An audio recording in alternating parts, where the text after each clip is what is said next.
Hello and welcome to Only Stupid Answers. My name is Sam Basher. I'm DJ Woldridge. And we were both lucky enough to go to the Alamo Drafthouse, LA to go see the premiere for His Dark Materials coming to HBO November 4th. So this should be going up the morning of the episode. Yes. So this will be spoiler free. That's a reminder for me not to spoil anything for you, because this is a highly anticipated show starring James McAvoy, Lin Manuel Miranda, Dafne Keene. Yes. So many people. What if we did like a good cop, bad cop thing where you're trying not to spoil things and I am trying to spoil things so and you have to like stop me. Stomping on the words. We can try it. No, we'll talk about it off camera. There we go. But we're going to be talking about the first episode, of course. Yes. Lyra's Jordan, Sure. a.k.a. the pilot. Quickie synopsis. Orphan Lyra Belacqua's world is turned upside down by her long-absent uncle's return from the north, while the glamorous Mrs. Coulter visits. Now, this is, of course, based off of the His Dark Materials trilogy, Yes. Consisting of Northern Lights. That's the first book, and Americans are more familiar with The Golden Compass, because Yes. there was a film adaptation of this that was not well received. Yeah. I watched it as a kid-ish. I fell asleep during it. Yeah. I remember Well, bits and so there you pieces. go. Maybe I that's mean, the- I fell asleep in movie theaters constantly as a kid. It was warm, it was dark. What was I supposed to do? And that's followed by The Subtle Knife and Amber Spyglass. And this was published between 1995 and 2000. So Nice. it's been a minute. And Philip Pullman is now giving it one more shot to be adapted. Like, if this doesn't work, he'll try again in Yeah. 10 years or something like that. We'll And never he's give walking up. around going, "Oh yeah, and the book series is finished. Suck it, George R. R. Martin." He'd probably, I mean, most authors might feel good about that. But Yeah. hey, not throwing knives right now, not throwing jabs. I will say, if you're going into this thinking like, okay, so this is going to be the next Game of Thrones, and this is going to be like dark fantasy, whatever, it's not. It is a watching it. Two things became apparent because, like Sam said, we were watching a movie theater. One, it looks like a movie, like because you hear that a lot, and I would imagine I would have felt the same way if I'd seen some of the later season episodes of Game of Thrones in a theater. But it's stunning how much this looks like a feature film. And it is probably one of the best young adult adaptations I've seen. We talked about this after you brought up Harry Potter, which is probably the gold, I would imagine is the gold standard of YA adaptations. But like, and I haven't seen The Hunger Games, anything. I mean, I did watch 1, 2, and 3 at the first part of 3. Okay. So you didn't need to end. You're like, I got enough. it was just, I like the books a lot, so it was Yeah. really disappointing. The second book movie was not bad. But so when it comes to this, neither of us have read these. No. I was familiar with the world of the movie, where we know that people's souls manifest as these animal creatures.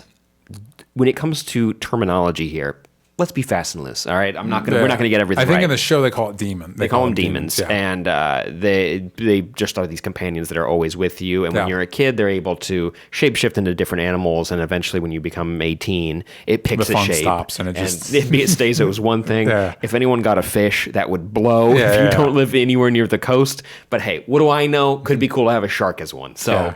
But it can't. Where do you keep it? Where do you keep it? Can it walk around? Does it need to breathe? Too many questions.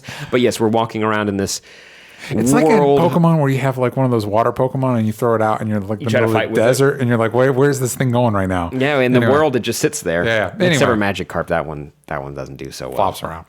But there's on Pokemon. This is totally different. So we're following around Lyra and her uncle, and we learn about a lot of this world in the pilot. We're staying spoiler free. I'm repeating myself, so I remember because I almost said something very obvious. Yeah. But we are able to explore a wide variety of different corners of this world right off the bat. We're able to learn about multiple cultures. Yes. We know about Lyra's school, and we do know that this is our world adjacent universe. Yes. And they even say that in the beginning. They're in Oxford and they talk about London and they have Northern Lights. There you go. The Northern Lights, there's something going on with them. Yeah, they're spooky. Yeah. They're magical.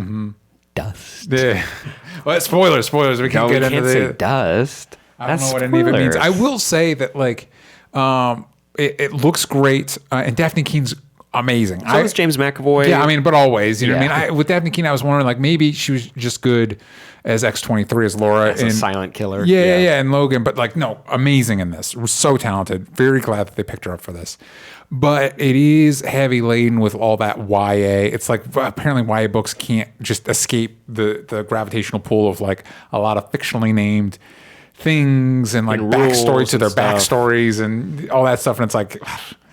So that if you're a little burnt out on that stuff, and you know, it's been 19 years since the last book of this was published. We've got a lot of it since then, that stuff might bog you down a little bit, especially if you're an adult. I mean, this is for younger audiences, you know? And I think, though, there's enough care put into the show. It's not just like shotgunning stuff at you. It is trying to build mysteries like the book did that should last for a couple seasons. And we've looked at IMDb, and it looks like a second season's already been greenlit. So I mean, there's only the 3 seasons, so if they're doing a book a season, you're already good to go. But we don't know that that's what they're trying to do. They might be trying to stretch it out for more. And they are building to a big fantasy. There are no cut corners, and it's what's cool. They're going to be spanning the globe when it comes to the show, as much as the book does, at least. At least we're going north. I know we eventually have to get the polar bears, so they're going to have to show up at some point. We got to. And they're on the cover of the book. I do have to say, Dafne Keene does give a very good performance, and I like the world that they set up for the most part. There are parts that are scary when we talk about the Magisterium, this religious order that basically runs every corner of everyone's lives. Yeah. And there's an alethiometer. It's a machine. It's not a machine. It's a MacGuffin. What are the other one? What are they? Boogers? What are the ones?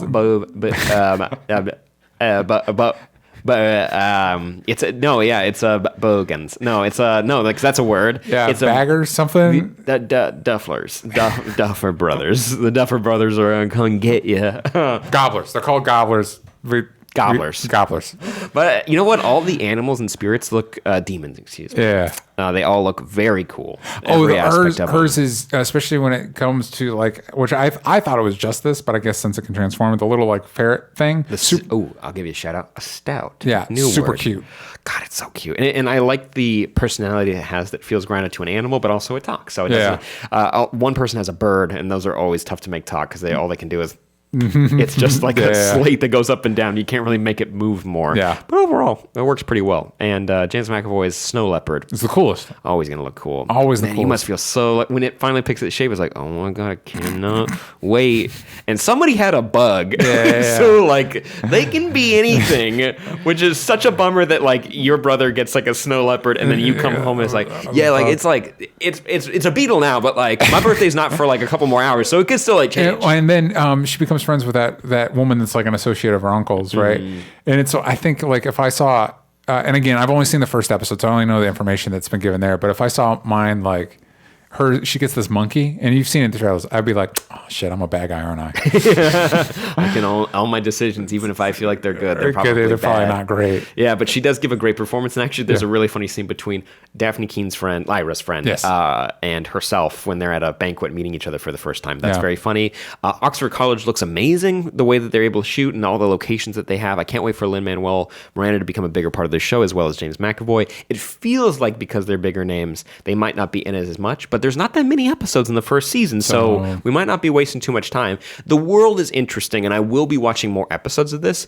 HBO, you've got Watchmen, Silicon Valley, and His Dark Materials all at the same time, so you're front-loading us a little bit. Righteous Gemstone's not on right now, but there are a lot of really good shows that I'm excited to check out, but it might be tough to keep up with this one. I will be watching more episodes, though, and if you're a fan of this material, I feel like you'd be proud of how they're adapting it so far, because it feels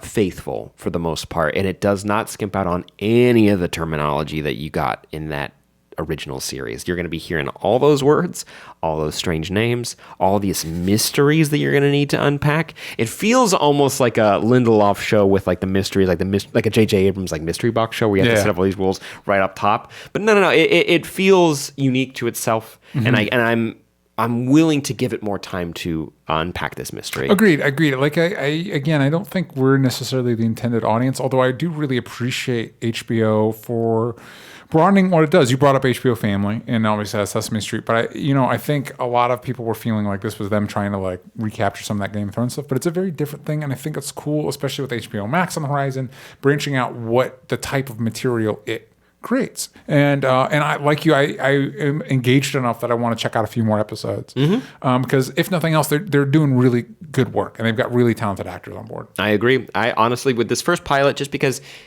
it is, for someone who is not a fan, it's like what I have, maybe it's what Watchmen felt like if you don't know anything about Watchmen. Yeah, maybe there's just there's a learning curve when it comes to this show, and there's gonna be a lot of names to remember. And with Game of Thrones, that was a problem too with a lot of people, that when it came to memorizing the many groups and clans and different family trees and who meant what to everyone. It felt like you got dumped a season's worth of that in one episode, but I think we're going to be able to spend some time to kind of like breathe on that, learn what everything means and why everything's important. So when it comes to the first episode, it was a little heavy, so I'd give it like an 8 out of 10, and I feel like an even 8 out of 10, like a B-. It feels fair, but the big ups to the acting, the direction, the way they captured the show, the way they brought it to life. It feels real. It feels adjacent to our world, but unique to itself. Yes. And I'm excited to learn more. So 8 out of 10. Agreed. I agree with that rating. 8 out of 10? 8 out of 10. Well, let us know what you think when it airs tonight. We stayed spoiler free. I think. So you guys, here we go. Yeah. And these are who died. Yeah. But yeah, let us know what you think of this series, if you're going to keep up with it. If you'd like more reviews from us talking about this, we're going to be talking about Watchmen for the most part, because it seems like you guys are on board with that. Yes. It's very exciting. A lot of mysteries to unpack there. But if you want more of these videos, let us know if you would like that on this channel. Make sure you subscribe and check out our patreon.com/onlystupid answers account, because we do Super TV Showdown live. That's the show where we watch all the superhero shows that are airing everywhere, even the DC Universe app, and those are good shows. Yes. So go check that out every Thursday, 3 p.m. PST. I'm at Sam Basher on Twitter. I'm at DJ Talks Trash. And follow Only Stupid Answers on Twitter. Yank out the vowels from stupid. Bing, bang, boom. Subscribe, like, comment, do all the good stuff, and we'll see you next time.